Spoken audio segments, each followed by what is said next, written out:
This is going to be an assembly video for the Greenworks electric Dethatcher 14-inch.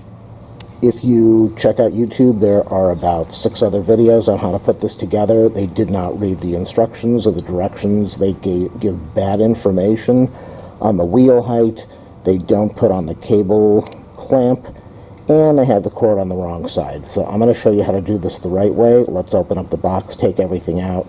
If this video helps, as we all say, thumbs up, subscribe, like, share, leave a comment.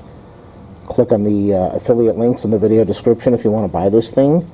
And donations are welcome with the PayPal link. So let's get this thing opened and see what happens. This is what you see when you open the box. We have, looks like this is the top bracket, I believe, maybe the bottom. Okay, that was the bottom bracket. This is the top bracket with the switch for starting and the bar that you're going to have to press. So what you'll end up doing is pressing this thing, doing that. You have the cord. All of these models are similar but a little different. And then we've got the unit. We have instructions, which most men don't read.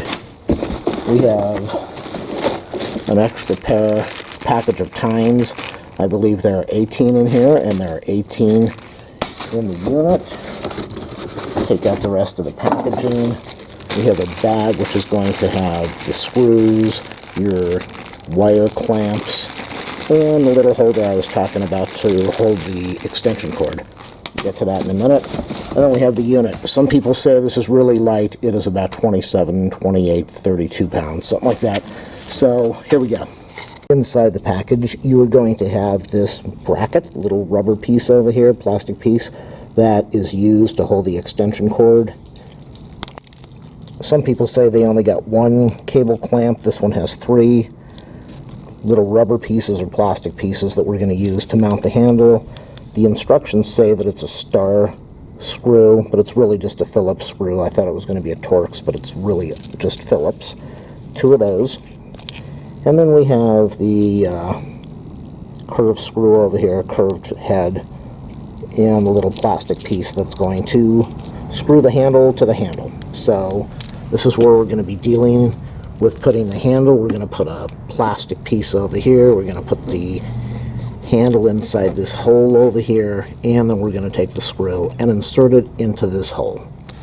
Do not torque this down really tight. You don't want to bend the metal, and you don't want to crack the piece of plastic. We're going to be using these 2 screws. This is the part that we're going to be putting on first. Make sure that you take this and put it over before you mount the handle. If you don't do that, you're not going to have it on, and you're going to have to take the thing apart again. One YouTube video person, he says, "Oh, what is this thing?" And he just said, "Okay, we won't use it," because he forgot to put it on. So it's not that important, but put it on before you put this on the unit. We're going to take these plastic pieces, put them right on this edge over here where the screw hole is. Get my hand out of the way. Okay, we'll have to do that in a minute. That's going to fall. And you want to make sure that your cable is out of the way when you do this. I am going to leave the cable probably behind, but we'll find out in a minute. Let me get my plastic piece over here. We've got the handle inside the hole. Going to put the plastic piece behind it. We're going to get the screw and make sure that you thread it in so it's going in the hole. It should be pretty easy to figure out. Then you're going to need a Phillips screwdriver so that you can get this screw into the hole. I would use a long handle. It's really an odd angle that they gave you, so if you've got a small screwdriver that you can fit into this little area, that might be easier. Make sure that you are drilling into that hole so that you do not make another hole that is not already drilled. You'll know if it's feeding in. So that's the first one. And now, before I finish, I'm going to go to the other side. I'm going to do the exact same thing. We've got the plastic piece behind, and let's feel around for the hole. Okay, man, we've got that. And now we're just going to take the screwdriver and put this one in. And I'll just make it tight enough so that it's secure. And then I'm going to go to the other side, and that's nice and tight. You don't need to torque this thing down. Maybe after you use it a couple times you want to make sure that it's still tight. The tighter the better, correct? Okay, so that's a good fit. You can see that if you didn't put this thing on first, you're going to have to take it apart again if you really care about it. It's not mandatory to have it on there. It's just a convenience. Step, you need to take these two screws out of the holder. And so what we're going to do now is we are going to keep this on the right side. You can see the unit over here. The handle's going back. We're going to keep this on the right side. Cable is going to stay on the right side. And the handle, so we'll be able to pull the handle when we use this thing. We're going to be using this hole over here, this hole over here. We're going to take the handle and lift it up, and I'll show you what it looks like. We've got the screw on both sides going through. We're going to take this little plastic nut handle, and we're going to turn it to tighten this thing down. Then I'm going to make sure that I go to the other side. Let's see, you want to make sure that's held in place. Line it up so that it's in place. I'll show you what I mean. Make sure that this little area is inside the indented piece. I'm going to put on the other nut. Tighten it down. Do not strip this when you put the screw into the thread. Make sure that it's lined up perfectly before you tighten it down. Torque these down on both sides, and we're pretty much done. We've got one more step. Got this cable over here, and we've got these three pieces that we have, the cable clamps. We're just going to snap this over the handle. I'll show you what that looks like, and we'll put the cable inside this little section here. I did mess up on this part. I got this on the bottom handle, but I forgot to put it up over the cross piece. So I'm going to loosen this thing, and I'll show you how it should be. You need to take this whole thing apart. Just slide it up, separate this a little bit, get this over there, put the screw back in, and then you're good. So we'll line this thing up, get the screw back in there. Now we've got this little piece here that will hold the extension cord out of the way. Let's get this back. You can see how this has a curve in it for the material so that it is flat, doesn't spin around. Tighten this down again. And that completes the assembly. Now I'm going to go out and make sure the lawn isn't wet. You do not want to do this when the lawn is wet. And we're going to see if we can dethatch, and we'll test it all out. Take this piece, push it in here so that it fits over the extension cord. Put that in the bottom, get that out of the way, and then just separate this and get this on. Leave a little bit of a gap. You don't need to, but leave a little bit of a gap. You've got 3 of these, so I'm going to do that for the other 2. Is the second one, and then I'm going to do the final one somewhere up here to get it out of the way. Let's go back in and squeeze this to get it in. Push it down to the bottom, and then leave a little bit of a gap. And then I want to slide that up just a little bit more. I don't like that. There we go. Let me go put this on the bracket, the handle. And if these break, not a big deal. Just go use some cable ties, some wire ties, and you'll be good. Leave a little bit of gap, a little bit of slack. That's your extension cord area. I get the handle so you'll be able to hold it and do this. You'll press this button in, And once you press the button in, it will allow you to raise this handle up. It's a safety feature. Do not bypass it. Final part of the video. This is the unit.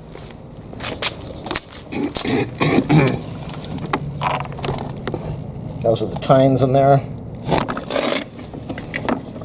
You've got wheel adjustments. They say put it on 1 to start. When the tines wear out, put it on 2. If you put it on 3, it will go into the grass about 3/8 of an inch. I believe 2 will go in 1/4, and I think 1 will go in 1/8. And that's it. Adjust these, so you'll pull this out, you'll adjust it, and then you'll lock it back in place. Let's go test it out now. Lawn, you really want to have it less than 2 inches tall. You really want to have it mowed as deep, as short as you can. But this is not short. That's okay. I've got the setting on number 3. Make sure you've got a very thick extension cord. Number 12 gauge wire. Don't go over 50 feet. Don't connect 12 gauge to 14 gauge. Just use a solid wire. If you trip the circuit breaker on the unit, then let it cool down for 20 minutes. I was going to walk around with the camera and record as I do this, but that's a little too dangerous, so I'm not going to do that. I'm going to show you what the lawn looks like after I'm finished. We'll see if we get any thatch coming out. Thatch is really important. See all that dead brown gunk in there? We'll see what comes out. Maybe this is a good buy, maybe it isn't. It's all set up. Cables are plugged in. Cable holder is there. I would hold this out of the way. Make sure that you do not ride over this cable or you'll probably blow your circuit breaker. I can't do it with the camera, but I'm going to be pressing the button, then I'm going to lift this handle up and we're going to work on the lawn. It took me about an hour to do the lawn. I'll give you my comments in a minute. You can see some of the thatch, a lot of the thatch. 2 complaints. And I'm not sure if I'm going to keep it yet. First complaint is, half the time when you press this in all the way and you lift this lever, it doesn't start up. So you got to press this, drop this down, press it again, get it to lock in. So this thing, I understand it's a safety feature, but they could have come up with a better plan than this. This is half the time I have to press it again to do this. The other thing is, this is not that thick of a lawn. And this machine was bogging down a good 80% of the job. There's very little here. The lawn's not wet. The lawn wasn't that tall. I had it on low. Maybe if I would have put it on high and done one pass and then put it on low. But they've got the bare minimum motor in here that they could possibly use. If they would have put a more powerful motor, probably would not have cost them that much more money, and it would have been worth it. I got a good deal on this thing. I got it for $90. Put it in the Amazon cart. I watched it. It went up to 130 something and then dropped down to 90. I bought it in the next hour. It was up to 113. So keep an eye on the good price. Let's go rake this stuff up and we'll see what we've got. I'm sure it did a good job. It did remove the thatch. I just think the motor is really lame. You try to take this up a little bit of a hill and it can't handle it. Date. Okay, there's no doubt that it works. I think they should have put a better motor in this thing. I would have felt like I really got a good deal. The motor bogs down all the time. Just doing the basic, it bogs down. Just going across a lawn, it's bogging. It did remove the thatch, but I think if you put a better motor in this thing, I wouldn't feel like I got ripped off, because I struggle to get this thing going across the lawn. I wouldn't want it too much more powerful so it's not dangerous, but as far as cleanup, raking this thing is an absolute nightmare. If you've got a gardener, do this yourself and then let the gardener clean it up. If you have a lawnmower with a bag, clean it up that way. I used a blower and then I just gave up and said I'm not going to deal with this. So, am I going to keep it? Well, you know, I can say that it does work. There's no doubt it does work. I don't feel that I feel ripped off. I feel like they totally ripped me off with what I bought. This is some of the stuff sitting on the sidewalk over here. yeah, I'm probably going to return it. I could wait a week and see what it's going to do. It does work, there's no doubt it does work, so if you can get it for $90, that's a good deal. $140, I would totally be pissed off that I bought that. Even the $113 that they jumped it up to after I bought it, I would totally be angry. $90, I'm still not happy. I think I got a piece of junk. It's cheap plastic, and the motor struggles. So I'm probably going to go home and click the return and just get rid of this thing. It's going to be an eyesore in the garage, and I don't think I want to do this again because I don't think it did enough of what I wanted. I really wanted it to go in there and clean this thing up and without me struggling. Hopefully you like my review. Leave your comments. Don't leave any suggestions. I don't need any suggestions. It's going back. I used it the right way. I'm just not happy with it.